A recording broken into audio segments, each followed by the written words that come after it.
हरे कृष्णा। बाकी कार्तिक मास के 3 दिन बचे हैं। 27 तारीख तक कार्तिक मास है। अभी भी हम चाहें तो कार्तिक मास को और अच्छे तरीके से सफल बना सकते हैं। 3 दिन बचे हैं, क्यों न बहुत नाम सिमरन हो, श्रीमद् भागवत महापुराण का पाठ हो। देखो, जब हम भागवत पढ़ते हैं, जब हम नाम सिमरन करते हैं, हमारे हाथ से अच्छे कर्म करते हैं, तो हमारे मन को खुद ही संतुष्टि होती है। अच्छे कर्म हमको प्रसन्न कर देते हैं। और याद रखिएगा, जब हमारे हाथ से कोई बुरा कर्म होता है, कोई गलती होती है, तो उसका हमेशा डर सताता है। और चलो, डर तो ठीक है, लेकिन वो कर्म आखिर सीने पे एक बोझ होता है। हम 2 प्रकार के बोझ हैं जो अपने साथ लेके घूमते हैं। वो कौन से? सर पे पाप का बोझ और मन में चिंताओं का बोझ। हाँ, हर इंसान को चिंता है किसी न किसी प्रकार की, और हर इंसान के सर पर पाप का बोझ तो है। छोटे मोटे पाप कर्म तो गलतियां होती रहती हैं, क्योंकि हम इंसान हैं। पर लेकिन इस पाप के बोझ को हल्का करना है। हाँ, और आज भी देखो, अच्छे कर्म जब हम करेंगे तो उसकी एक अलग खुशी है। हाँ, और जो अगर हमसे भगवान न करे कोई बुरा कर्म होता है ना, तो हमको अशांत कर देते बुरे कर्म। बुरे कर्म हमको सोने नहीं देते हैं। मैं एक छोटा सा दृष्टांत देता हूं।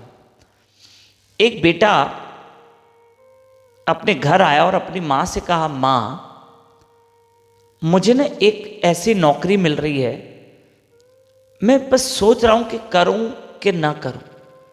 एक तरफ मेरा मन कहता है वो नौकरी करूं, और एक तरफ मन कहता है वो नौकरी नहीं करूं, क्योंकि इस नौकरी में मुझे तनख्वाह बहुत अच्छी मिल रही है, लेकिन एक तरफ उस नौकरी में थोड़ी रिस्क भी है। माँ, अब आप बोलो तो मैं आपको अच्छे से समझाऊं कि मुझे किस प्रकार की नौकरी मिल रही है और उस पर क्या क्या रिस्क है, और कमाई तो बहुत है, मेरी सैलरी बहुत अच्छी होगी।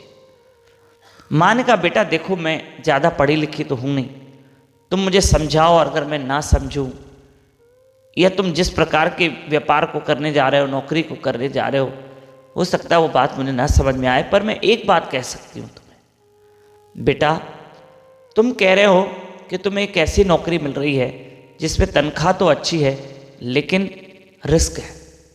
मैं तुम्हें ये कहना चाहूँगी, बेटा सुनो, कि मैं रोज़ सुबह तुम्हें उठाने आती हूँ तो तुम मुझे बहुत गहरी नींद में सोए हुए मिलते हो। पर ऐसा ना हो कि मैं तुम्हें उठाने आऊं, मान लो तुमने वो नौकरी कर भी ली, और मैं तुम्हें उठाने आऊं और तुम गहरी नींद के बजाय मुझे जागे हुए मिलो और चिंताओं में मिलो। ऐसा मैं नहीं चाहती कि तुम चिंता में पड़े हो या जाग रहे हो, पूरी रात नींद नहीं की है। मैं तुम्हें चिंता में नहीं देखना चाहती हूँ। ऐसा काम मत करना कि वो चिंता बन जाए और एक बोझ बन जाए। हाँ, ऐसा नहीं करना।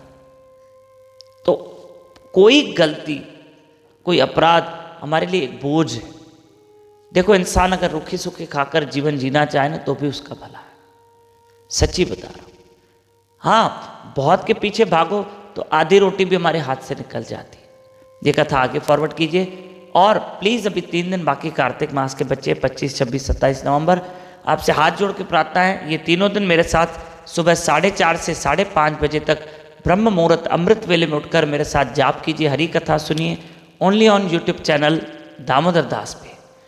28 नवंबर से हमारा ब्रह्म मुहूर्त अमृत वेले का समय सुबह 5 से 6 बजे होगा। ठंड बढ़ गई ना, 5 से 6, 28 तारीख नवंबर से लेकर 28 नवंबर से लेकर लगभग ये नवंबर 2-3 दिन, दिसंबर और जनवरी तक ये टाइमिंग 5 से 6 बजे रहेगा।